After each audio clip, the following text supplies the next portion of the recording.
ऐसा ब्रज का कोई भी व्यक्ति नहीं है जो भगवान के जाते समय रोया ना हो। आज सब भगवान के सामने हाथ जोड़ रही हैं, प्रभु मत जाइए, हम आपके बिना एक पल भी नहीं रह सकते। एक गोपी कहती है, अरे तू क्यों रोती है, तू कन्हैया से प्रेम करती है? दूसरी कहने लगी, हाँ, अगर तू प्रेम करती है तो अगर कन्हैया को जाने से आनंद मिलता है तो तू क्यों रोक रही है? तू अपने प्रेमी के आनंद में आनंद क्यों नहीं माना रही है? जाने दो उसको। जब उसको जाने में आनंद है तो हम सब गोपी चाहते हैं कि कन्हैया को आनंद मिलना चाहिए। भले ही मैं खुद विरह में रह लूंगी, लेकिन कन्हैया को दुखी नहीं देख सकती। आज रथ पर कन्हैया और बलराम जी सवार हुए। नंद बाबा गोपवाल पहले निकल चुके थे अपनी अपनी गाड़ियां लेकर के। आज मैया यशोदा दरवाजे पर खड़ी भपक भपक करके रो रही है, कान्हा अगर तूने परसों की कह के वर्षों बिता दिए, तेरी मां जिंदा नहीं मिलेगी। कन्हैया का रथ चला, भागी है यशोदा, रथ के पीछे भाग रही है। कन्हैया रुक जाओ, कन्हैया रुक जाओ। उस रथ की धूली को अपने मस्तक से मां लगा रही है। सारी गोपिकाएं उस रज को लगा रही है, मेरे कान्हा के रथ की रज है, रथ की धूली है, बहुत जल्दी मेरा कन्हैया आएगा। रथ लेकर के अक्रूर जी महाराज जैसे मथुरा में प्रवेश किया तो सबसे पहले यमुना पर पहुंचे। यमुना पर देखा कि एक धोबी वस्त्रों को साफ कर रहा है। कन्हैया पहुंचे। कन्हैया ने कहा, भैया हमारे ग्वाल बाल जल्दबाजी में आए तो किसी ने वस्त्र पहने, किसी ने नहीं पहने, तो आप इन वस्त्रों को दे दो।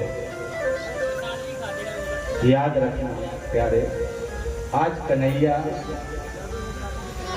55 महीने साल का हो गया, 55 महीने का, लेकिन अभी तक कन्हैया ने पैर में खड़ाऊ नहीं पहनी है। पैर में खड़ाऊ नहीं पहनी। क्यों नहीं पहनी है? क्योंकि ब्रज में जितने भी ग्वाल बाल थे सब ग्वाल बाल गरीब थे, सब ग्वाल बाल बिल्कुल गरीब थे। कन्हैया ने सोचा अगर हम खड़ाऊ पहनेंगे तो कहीं ये ना सोच लेंगे नंद का लाला है, बड़ा आदमी है। कन्हैया ने जब निवेदन किया तो वो धोबी कहने लगा कि पोखर का पानी पीने वाले तो तुम्हारी वस्त्रों की लेने की इच्छा है। अरे जो काम कंस को कहना है हम ही ना करते, इसलिए यहाँ से चले जाओ। कन्हैया ने बार बार निवेदन किया, मामा जी ऐसा क्यों बोलते हो? तो वो मारने के लिए जपता, जैसे कन्हैया को मारने के लिए जपता, कन्हैया से ग्वाल बाल कहते हैं, कन्हैया अब देरी मत लगाओ, पूतना वाले हाथ दिखा दो जरा। कन्हैया ने तुरंत ही उसको पकड़ा, एक ऐसा घूसा सिर में मारा कि सिर धड़ से अलग हो गया। जितने भी वहां धोबी थे वे सब भाग करके चिल्लाने लगे, भागो भागो, पूतना को मारने वाला आ गया। सारा घाट खाली हो गया। 11 वर्ष 55 दिन का बालक कि ये वीरता को देख करके आज सारे मथुरावासी मोहित हो गए। कन्हैया चले आगे तो एक दर्जी मिला। दर्जी ने भगवान का स्वागत किया तो भगवान ने कहा, भैया ये जो वस्त्र हम लाए हैं इनको जिसको जैसे पहनना हो वैसे उस प्रकार से सिल दीजिए। सबको यथावत वस्त्रों को पहनाया। कन्हैया आगे बढ़े तो एक स्त्री मिली है। भगवान ने उससे पूछा, देवी का तुम वयोर्वे तदुह्यानुलेखनम् कस्यांगनेवा कथयस्य साधुना। आप ये हाथ में चंदन की कटोरी लेकर के किधर जा रही हो? एक मैं आपसे बात बोलूं, आपको अगर अच्छा लगे तो आप अपना परिचय बताओ, और अत्यंत अच्छा लगे तो अपना ये चंदन की जो कटोरी चंदन रखा है ये मुझे लगाओ। आज जो युवती ने सुना, उस स्त्री ने भगवान के वचन सुने गदगद हो गई। पहले तो उसने अपना परिचय दिया। कैसे परिचय दे रही है बंधु? दास्यास्म्यहं सुंदर कंस सम्मता देवकृनामा ह्यनुलेपकर्मणि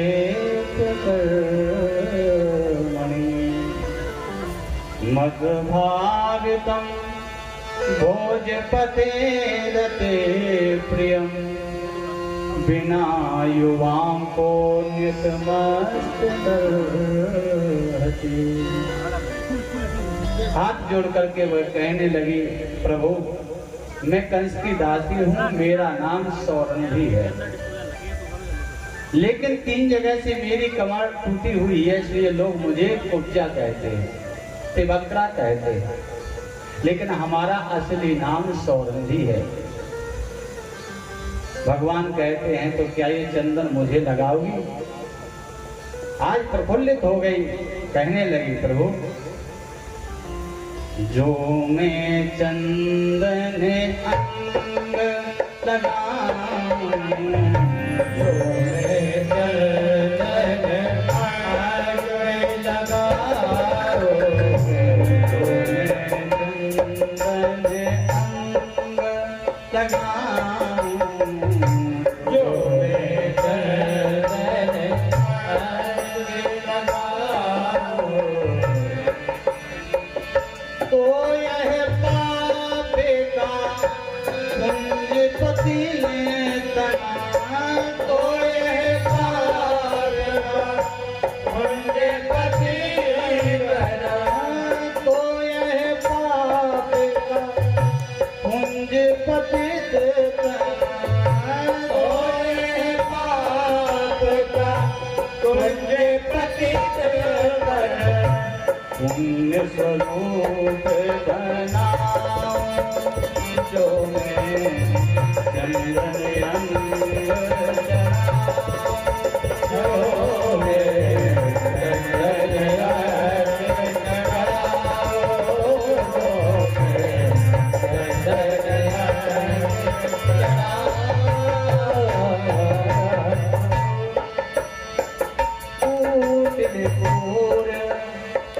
कोटिले घोरे तोबे ही कहला कर, कठिन कहने तो पाऊं, जो मैं चंदन अंग जलाऊं,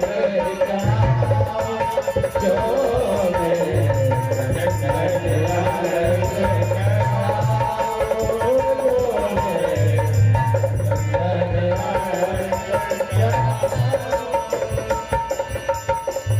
जो प्रभु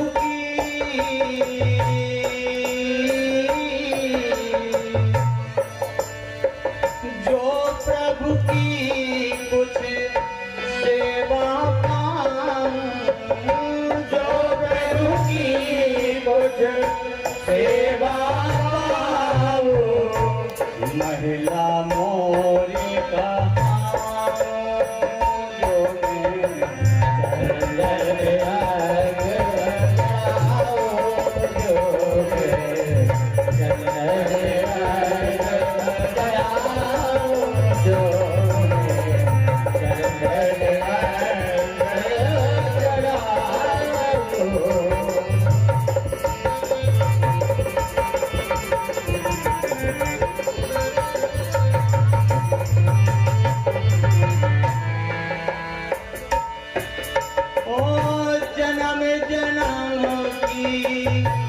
जलती खाती, ये जन्म जन्म की जलती खाती, जन्म जन्म की जलती छाती, ओ जन्म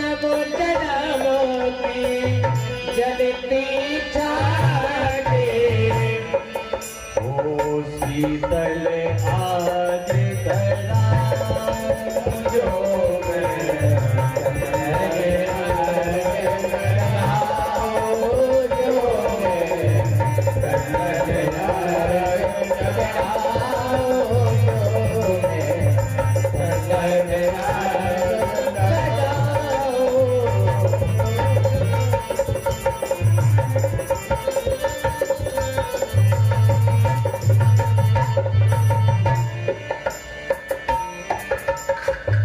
जो विनीत चंदन सम बन कर, जो विनीत चंदन सम बन कर, जो विनीत चंदन सम बन कर, जो विनीत चंदन सम बन कर, ओ चरण कमल तोरे जो मेरे